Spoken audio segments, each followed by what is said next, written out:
Si Torre nag-LOA na matapos masibak bilang PNP chief. Pag na-hurts ka, syempre, mag-leave ka muna. Sakit ba ng karma? Akalain mo ba naman niya na yung pinalit sa kanya, yung dinemote pa niya? O eto, sa balita ha, ang sabi dito, nag-high ng leave of absence si General Nicolas Torre III matapos sibakin ni Pangulong Ferdinand Marcos Jr. bilang hepe ng Philippine National Police or PNP. Hinihintay na lang ni Torre ang desisyon ni Nartates sa planong paggamit sa kanyang vacation at service leave. Iginit naman ng dating PNP chief na wala siyang sama ng loob sa Pangulo matapos sibakin sa pwesto. Di nga, tingnan nga natin. Be credited for it. Really myself. Ganun lang. Nothing Sir, new. paano po ba? Tinawagan po ba kayo? Regrets. Lahat naman tayo may mga what ifs sa buhay. Pero I am not very sure if this one. Meron, ganun. Pero things na talagang major regrets or major things that I really think of reconsidering given the chance to do it the second time. I don't think this is that one. Because sir, anticipated niyo ba yun? You think it was unfair? Kung ano po yung nangyari? Wala nga akong sama ng loob. And I'm a good soldier. Kung may order, I just follow it. Pero nasabihan na po yung reaction. Tingin ko hindi eh. Wala dong sama ng loob. Pero bakit yung ngiti mo pilit? Di ba? Eh yung ngiti mo nakaraan, abotay nga. Di ba? Lalo na yung nagbo-boxing ka kasi alam mong hindi makakarating yung magiging katapat mo.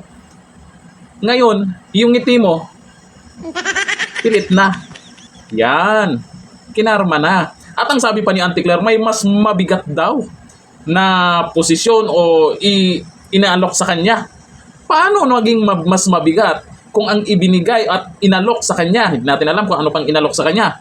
Kung sakali na ang inalok na pwesto kay Torre ay mas mababa dyan sa PNP chief, tapos sabihin niyo mas mabigat? Pakonsuelo, di ba? Baka kumanta. Eh kung mas mabigat, dapat mas mataas. Sana all.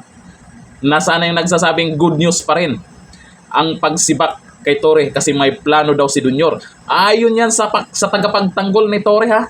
Yung mga dilawan, yung mga pink ina. Good news yan. Lagot kayo malalaman nyo. May iba pang nagsabi, NBI Director. Sana NBI Director. Sa totoo lang, kung titingnan nyo po yung requirements bago maging NBI Director, malabo sa sabaw ng pusit na itong si Torre ang mailagay dyan. Hindi naman sa pinangunahan ko po yung desisyon ng Pangulo, pero imposible. Titingnan natin kung ano po yung sinasabing mas mabigat. Auntie Claire, anong klaseng bigat? Gaano nga ba kabigat? Ayan, nag-leave po yung tao. Imposible po yan na walang sama ng loob. Imposible po yan na okay lang sa kanya. Makikita naman sa mga ngiti niya. Kaya siguro nag-leave yan. Alam po natin, kahit sino naman na biglaang masibak dyan sa mataas na posisyon, kung kakapromote mo lang, sibakin ka kagad, kahit sino naman, mahi-hurts talaga. Huwag na tayong maglokohan. Huwag na kayong mandamay pag pinagloloko nyo yung sarili nyo para lang ipagtanggol yung idol nyo. Good news. Uwatamidong.